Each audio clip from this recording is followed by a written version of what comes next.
This is a segment.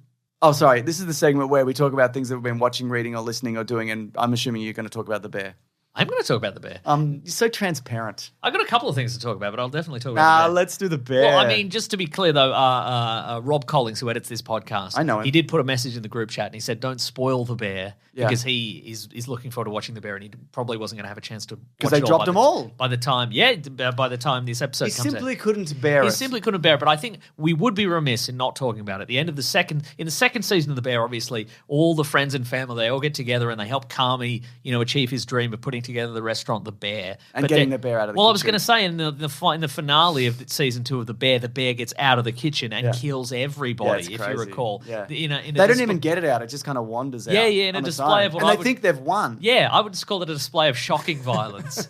But then, at the start of this season of The Bear, everybody's alive again. So that's the mystery, obviously. Yeah. But I mean... Is this the Lost universe where they're all dead, maybe? Well, if you recall some of the clues, like if you've seen the previous seasons, there's in season 1, we see a flashback like Joel McHale plays Kami's boss. I remember that, He's like a real mean chef, and he's like, you'll never make it as a chef, Kami. You're no good. You're too slow, which is why I'm going to give you this amulet that lets you reverse time. So that might be a clue. Or like there's Chef Winger. Yeah, exactly. You're welcome. I like that. I don't like think I Jeff made that Winger. Up. No. And that's good. It's different. Yeah.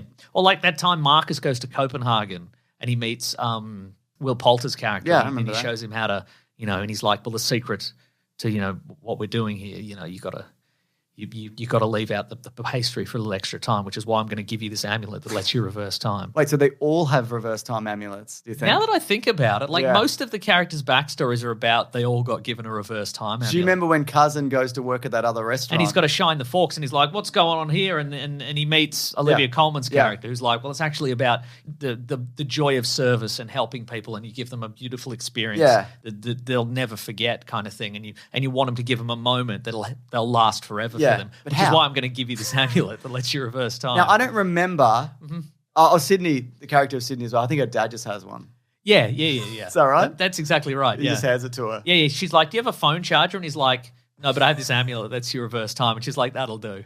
So the question, of course, is who activated their amulet in reverse Well, is time? it the same? Because my question, though, is it the same amulet just going back in time? It might be, yeah. Because does the amulet look the same, or are there slight variations on the amulet? They all look the same. Interesting. Yeah, that's the something to think about.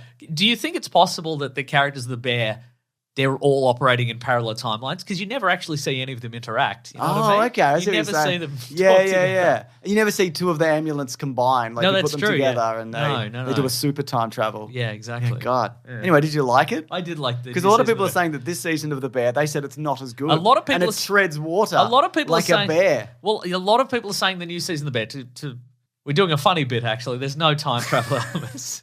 I'll tell you this, folks. Whenever we're talking on this podcast, we mention a magic amulet that does something. It's probably not real. But a lot of people have been critical of this season of The Bear. I think because the first episode of the season is a series of flashbacks through Kami's life at the various restaurants he's been working at, and it's sort of maybe a little bit confusing or a little bit off-putting, perhaps. Yes. But I liked that episode, and I liked every subsequent episode. Or perhaps because that one's not particularly funny. Okay, right. The first episode's not funny. Yeah. A lot of people are like... Introspective. A lot of people are like, is this show even funny at all? Yes, it's funny. Remember that time he had a gun? Yeah. Cousin had a gun? That's right. That's funny. That's funny. Yeah. Yeah.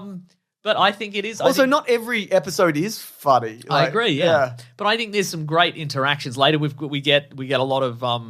Matty Matheson and all his brothers and cousins. There's a lot of that in the sort of the mid period of this season. Yeah, who are very funny and it's got a lot of the episodes have that element of chaos. Like remember the Christmas party episode from the previous season. Yeah. I don't know. I watched every episode. I watched 10 episodes in a row. It feels like a setup for something else. Well, they did, as I understand it, they filmed seasons 3 and 4 back to back. I think it's only elements of it. I think there's a lot of it they haven't filmed yet. Oh, then I don't know. I saw that just before recording this. I don't know. You stupid idiot. I am a stupid idiot and I don't know. But I thought it was good. I think it's a... I am going to watch it. Yeah, I think it's a worthy successor to the previous 2 seasons. Yep. I'm excited to see where it goes.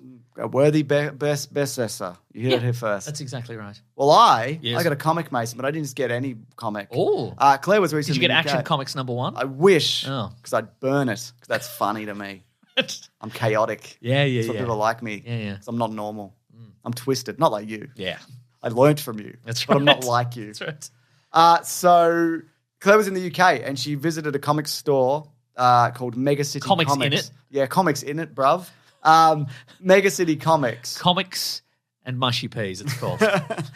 And she happened to meet a listener of the show there Oh. called Joel, much like Jor-El, I guess, but different. Yes. And so she was buying gifts, including for me. And me? No, she didn't get you anything. And we'll talk about one another week, but one that he recommended for her was Wonder Woman Dead Earth by Daniel Warren Johnson. That's a good one. I haven't read it yet. I had put it in my wish list. So I was like, oh no, I want to buy a physical copy of that. And Joel said, no, get this. It's very good. It is good, yeah. And how did he do it? How did he know? Yeah. Anyway, yeah. he said some really kind things and has been listening to the show. About me? No, I don't think. I think it was just me mostly. Huh. He didn't recommend you anything except to shut up. Did he recommend me To me? as a podcast co-host? Yeah, I think he might have mentioned that in passing, but I think it Interesting. was more like because you're already the host and like, what is he going to do? Recommend another person? He could. Yeah, I guess he could have. Yeah. So I really appreciate that. Claire said it was what a delightful person to meet.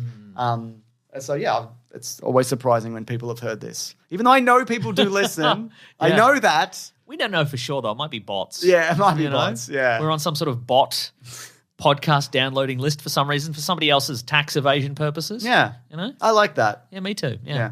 So I'm going to read that this week or at some point. Yeah. I also watched the movie El Chimera, Oh. which is an Italian movie Yeah. set entirely in it. It's in Italian. Yeah. But it's got Josh O'Connor, who's the underdog in Challenges. Oh. He's in that as well. Didn't he learn Italian? Did you tell me that? Yeah, he learned Italian for the movie. Or maybe he did it ABBA style. He just did it Phonetically? phonetically. Yeah, I don't know.